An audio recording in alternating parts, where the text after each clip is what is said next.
সাইরা তো আমাকে বললো যে ও খুব ফল পছন্দ করে, আর তুমি বললে তুমি খুব ডেজার্ট বানাও। খেতেও পছন্দ করি অনেক মিষ্টি। সেটা তো আমি জানি, তাই আজকে আমি কি বানাচ্ছি বলো তো সাইরা? আমি একটা মিষ্টি খাবার বানাচ্ছি যেখানে মিষ্টিও থাকবে ফলও থাকবে। আমি বানাচ্ছি ক্ষীর আজোয়া। আচ্ছা, দেখে নেব তাহলে ক্ষীর আজোয়া তৈরি করতে কি কি উপকরণ লাগছে।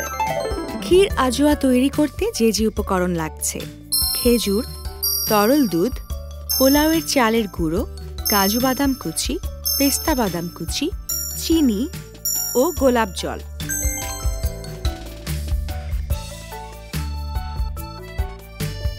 আমি না একটা জিনিস লক্ষ্য করেছি, তোমরা সব সময় মিলিয়ে মিলিয়ে কাপড় পরো। আমার খুব শখ ছিল আমার একটা বোন থাকবে, এবং আমি সবসময় আমার বোনের সাথে মিলিয়ে কাপড় পরবো, কিন্তু আমার তো বোন নেই, আমার দুটো ভাই। কখনো ওভাবে মিলিয়ে কাপড় পরার সুযোগ হয়নি কারোর সাথে। আমার একজন বান্ধবী ছিল, ওর সাথে মাঝে মাঝে মিলিয়ে পরতাম। তো যখন আমি জানতে পারলাম যে আমার মেয়ে হবে, আমি মানে ওই মুহূর্ত থেকে আমি সিদ্ধান্ত নিয়েছি যে আমি মানে ও হওয়ার পর থেকে শুরু করব যে একই রকম কাপড় বানাবো। এবং ও তখন মনে হয় 2-2.5 মাস হবে, তখন প্রথম আমি আমার একটা কামিজ বানাবো। আমার মনে আছে একটা ইয়েলো কালারের কামিজ। তো আমি কামিজের কাপড়টা তখন অনেক ছোট, মানে আমার মনে হয় ওর 1.5-2 বছর পর্যন্ত আমার আর ওর একই কাপড়ে মানে জামা হয়ে যেত, একই একটা পিসেই হয়ে যেত।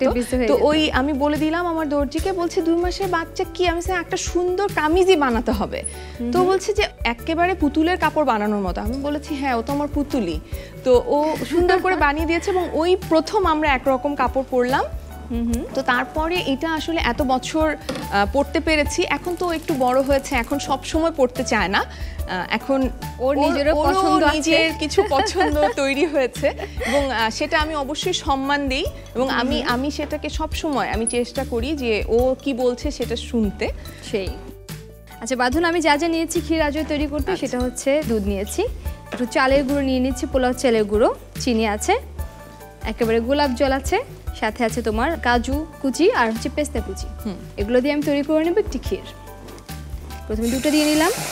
সাইরা বলো তো, মা ডেজার্ট কোনটা সবচাইতে বেশি মজার বানায়? কাস্টার্ড আর ফিরনি। কাস্টার্ড আর ফিরনি। কাস্টার্ড আর ফিরনি এটা কাছাকাছি হচ্ছে, ক্ষীর ফিরনির কাছাকাছি হচ্ছে, কিন্তু আমি চিনি দিয়ে নিচ্ছি পরিমাণ মতো।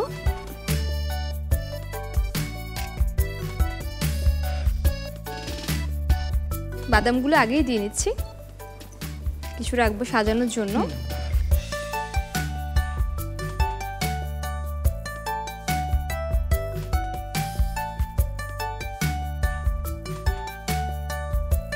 গোলাপ জলটা আমি দিই খালামুনি। ঠিক আছে, কিন্তু একটু সাবধানে। হ্যাঁ, একটু সাবধানে দিতে হবে। হ্যাঁ,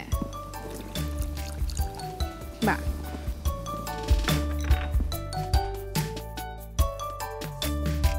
সাইরা, তোমার প্রিয় বন্ধুর নাম কি বলো?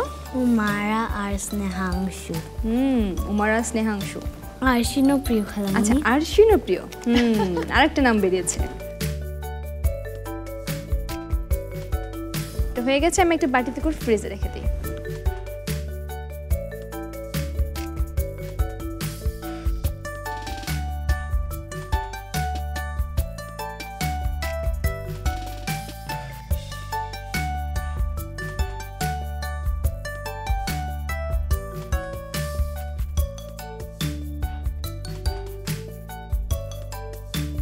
তোমরা দুজন মিলে যখন বেড়াতে যাও দেশে বা দেশের বাইরে, সাইরার খাবার দাবার নিয়ে অভিজ্ঞতা কেমন? মানে ও নতুন খাবার কি খেতে চায়? হ্যাঁ, খেতে চায় না? নতুন খাবার খেতে পছন্দ করে, মানে নতুন নতুন খাবার সে টেস্ট করতে চায়, সে নতুন নতুন জিনিস করতেও পছন্দ করে। আমরা কিছুদিন আগে, গত বছর তাই না, আমরা হচ্ছে আমেরিকা একটা ট্রিপে গেলাম। তো ওখানে হচ্ছে আমরা কোথায় গেলাম? রোলার কোস্টারে। সব রোলার কোস্টারে উঠেছি। তারপর মা লাস্টে গলা ভেঙে গেছে চিৎকার দিয়ে। রোলার কোস্টারে তুমি এত জোরে চেঁচিয়েছো? আমি উঠবই না। আমি সিদ্ধান্ত নিয়ে গেছি যে আমি যে শুধু দেখবো, রাইডগুলো দেখে আমি চলে আসবো। আমার মেয়ে বলে না মা, আর ওর এমন একটা হাইটে আমি গেলাম যেই হাইটটা হচ্ছে মানে ওই হাইট থেকে শুরু। তো মানে ও সবগুলোতে উঠতে পারলো, শুধু একটা ছাড়া। একটা ধাক্কা ছাড়া ব্যাগ ট্যাগ লকারে রেখে ওকে নিয়ে উঠা, এবং আমি চিৎকার করতে করতে আমার তারপর একজন লাইক মার সামনে যে ছিল এত জোরে চিৎকার দিয়েছে মা যে পরে ওই মহিলা হচ্ছে এভাবে কানে হাত দিয়ে যাতে হচ্ছে সায়রা তো একেবারেই ভয় পায় না, তাই না? একদম না। তারপর আবার সরি বলে আবার চিৎকার দিয়েছে। একটা জায়গায় ওই ছবি তোলাটা বলো, মার চিৎকার, মা হা করে চিৎকার দিয়েছে আর আমি দাঁত বের করে হেসেছি। আচ্ছা, হয়ে গেছে মনে আমার খিটা।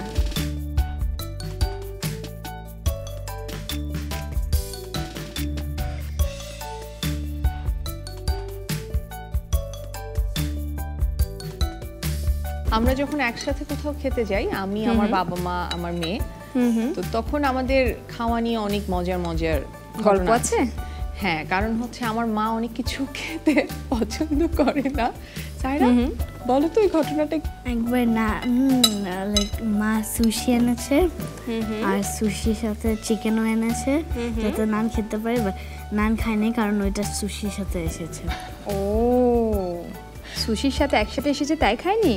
হ্যাঁ, সুশি তো অনেক মজা খেতে, তাই না? তোমার ভালো লাগে? সায়রার তো খুব পছন্দ। আমার সি ফুড অনেক ভালো লাগে। খালামণি, তুমি কি আমার জন্য ফুল বানাচ্ছ? তুমি তো বুঝতে পেরে গেছো, আমি তোমার জন্য সুন্দর করে ফুলের মতো করে সাজিয়ে নিচ্ছি।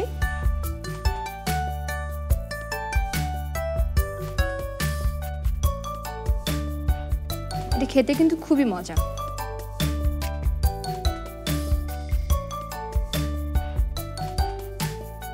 তুমি কি একটা বানাতে চাও সায়রা?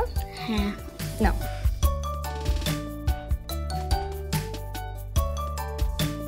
এটা কি মার জন্য বানালে? আরেকটা আছে, আমি এটা তোমার জন্য বানাবো।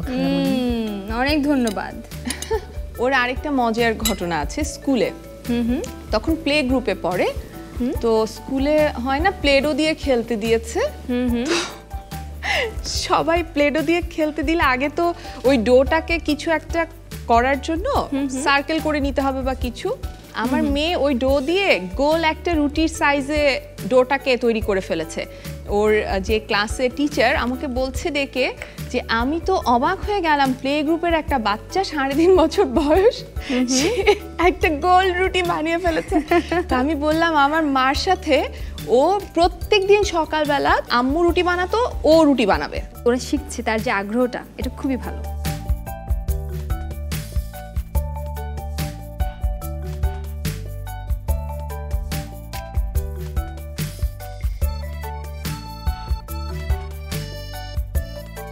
আমাদের ক্ষীর আজোয়া কিন্তু তৈরি। আচ্ছা,